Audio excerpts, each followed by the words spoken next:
Ahora hablamos con Claudio Lozano, economista de la organización Unidad Popular. Está en Rosario con vistas a una serie de conferencias organizadas por la Asociación de Trabajadores del Estado, ATE, eso quería decir. Gracias por venir, Claudio. No, faltaba más.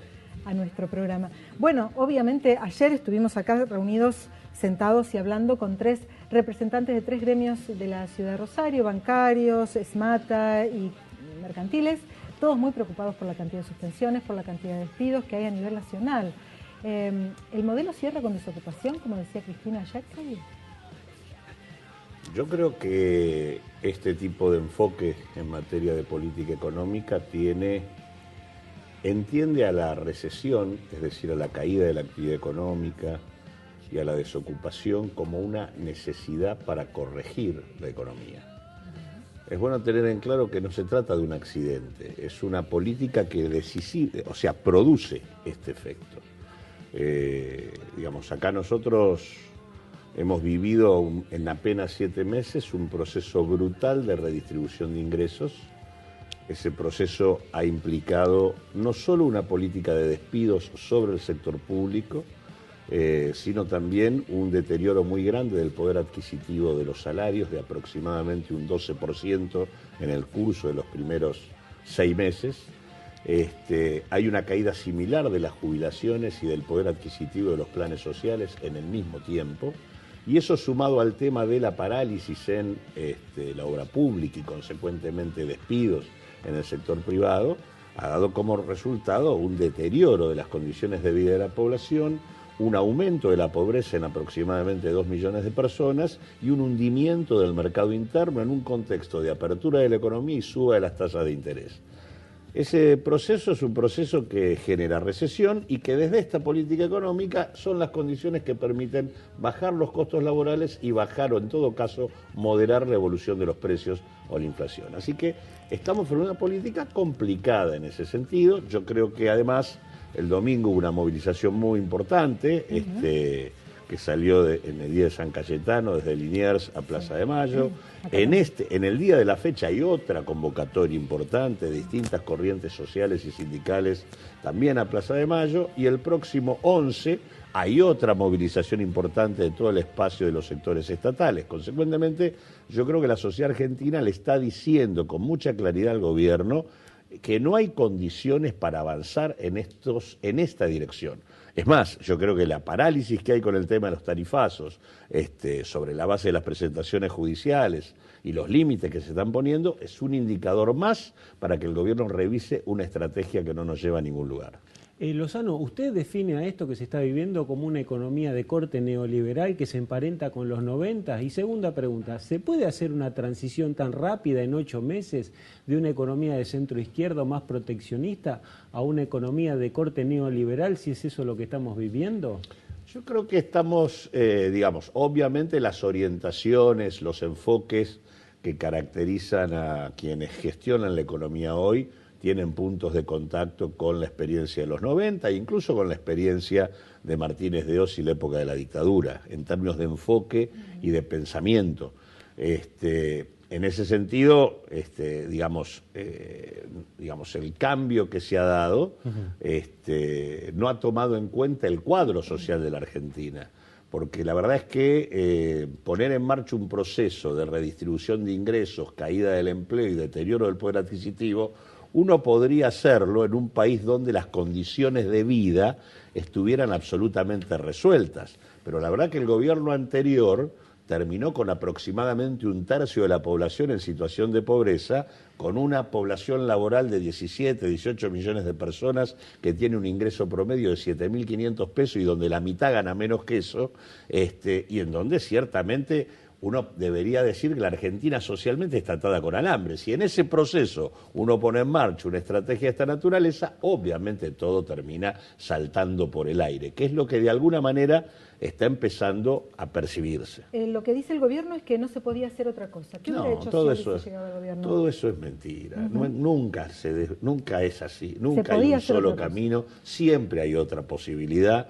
Y yo creo que además yo creo que Macri se confundió, digamos. A Macri se lo votó una cantidad muy importante de argentinos para terminar con el gobierno anterior. no para pasar por encima de los derechos y las condiciones de vida del pueblo argentino. Me parece que esa confusión lo ha llevado a creer que tenía las manos libres para hacer algunas cosas que efectivamente no están. Y además hay cosas que él dijo en su campaña que podrían ser orientadoras de una estrategia distinta. Y básicamente hay dos, que prácticamente se las olvidó. Una fue pobreza cero.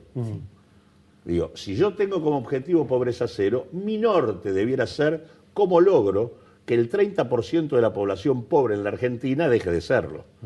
Eso implicaría una redistribución de ingresos en un sentido exactamente inverso al que él lo hizo. ¿Se puede hacer en la Argentina? Sí. ¿Cuánto sale? 5 puntos del producto. ¿Es posible pensar un acuerdo fiscal para garantizar esto? Se puede. Si yo hago eso, ¿qué ocurre? Amplío el mercado interno, no lo deprimo, sobre la base de dinamizar el consumo popular. Puedo plantear en ese marco un pacto productivo que nos permita abastecer ese nuevo nivel de consumo. Y en ese marco nosotros podemos pensar digamos, la posibilidad de un acuerdo social. ¿Qué es de lo que habló Macri? Macri habló pobreza cero y acuerdo social. La pobreza cero la reemplazó por multiplicar la pobreza en la Argentina y el acuerdo social prácticamente ha dejado de existir. No hay ninguna mesa de concertación para discutir cuál es el rumbo que tiene que seguir la Argentina. Hay determinada política que está pegando casi en la línea de flotación de lo que es parte de la economía rosarina, que es la apertura de importaciones. Hay estadísticas que dicen que están en un 50% por arriba del año pasado, por ejemplo. Eso pega mucho en la metalurgia, que tiene 1000 suspensiones. El gobierno sabe que si abre la importación como la abrió, se podía generar esto. ¿La otra solución cuál sería? O en todo caso, si lo hacen, ¿cuál es la intención? No, yo tengo la impresión de que en el enfoque de esta política la apertura es uno de sus ingredientes. Creo que lamentablemente eso no toma en cuenta que la Argentina tiene que modificar su perfil productivo en términos de mayor nivel de integración de productos locales y no de desarmar lo poco que nos ha quedado luego de los procesos que vivimos. En ese sentido, el primer semestre muestra algunas cosas complicadas. En primer lugar, hay un proceso de reprimarización de las exportaciones, en donde cada vez exportamos con menor nivel de valor agregado, y hay un aumento dentro de las importaciones de lo que son los bienes de consumo final, es decir, no aquello que importamos para hacer funcionar nuestra capacidad productiva, sino aquello que importamos para sustituir productos que podríamos elaborar nosotros. Acá Consecuentemente, es línea blanca, acá es línea sí, blanca. Bueno, por supuesto, y de hecho, la combinación es triple. Hay apertura al ingreso de producción importada en un contexto donde se cae el mercado interno y donde las condiciones de financiamiento de la actividad productiva local se fueron a las nubes. La verdad que es una suerte de tormenta perfecta que sobre todo impacta sobre los sectores de pymes, digamos, fundamentalmente, ¿no? Está claro que hay una posición ideológica diferente de este gobierno con respecto al gobierno anterior. Y hay políticas, como por ejemplo eso de la apertura de importaciones, que indican otro rumbo ideológico. Ahora, en este contexto, el gobierno esperaba, por lo menos de acuerdo a las primeras líneas políticas que tiró cuando se hizo cargo Macri, esperaba otra reacción por parte del sector del campo, agroexportador. De hecho dijo, van a entrar 4.000 millones por mes, que no entraron, y después esperaba otra reacción con respecto a los industriales. Dijo, hay industriales que están aumentando por las dudas, cosa que ha pasado eternamente en este país. ¿Hubo ahí una expectativa mayor con respecto a los sectores poderosos de retribución o directamente era un daño calculado? Hay algunas cosas que entran en el terreno de la fantasía. Suponer que yo voy a devaluar el 50% y eso no va a tener efecto en los precios. En una Argentina donde el dólar es un punto de referencia de la estructura de costos y en donde las principales empresas, tanto transnacionales como los grandes grupos empresarios, valorizan en dólares sus ganancias, la verdad es una estupidez. Ellos lo sabían, todos sabíamos que el impacto de una devaluación iba a ser importante. Decir que eso ya estaba descontado, que no se iba a producir, es una tontería de presentación pública, pero no tiene nada que ver con un análisis sensato de la situación. Suponer que producir eliminar retenciones no iba a producir un impacto en términos de la canasta alimentaria, es otro disparate.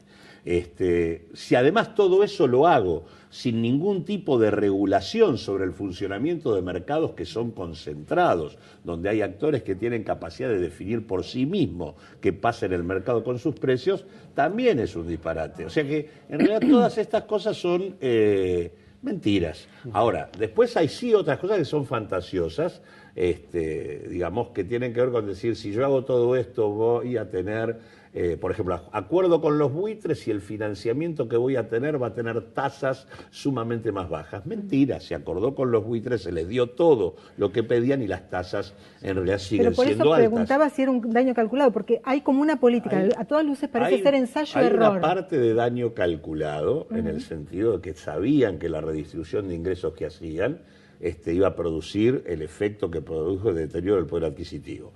Después sí, efectivamente, ellos esperan inversiones extranjeras, esperan este tipo de cosas, que sí, la verdad, ahí fracasan. Primero, no les bajó el financiamiento, a pesar del acuerdo con los buitres, no llueven las inversiones extranjeras, y ahora lo que están apostando es a la posibilidad de que con el blanqueo y dándole un premio fiscal y financiero a los evasores de siempre, aparezca dinero que pueda financiar al Estado. En realidad, vamos a transformar a los evasores y a los que se la llevaron en pala en la Argentina en los que se transformen en acreedores para financiar el desarrollo, entre comillas, de la obra pública que el gobierno quiere hacer. Bien, podemos hablar horas con Claudio Lozano, no tenemos el tiempo, pero si querés escuchar más, ¿vas a estar esta tarde?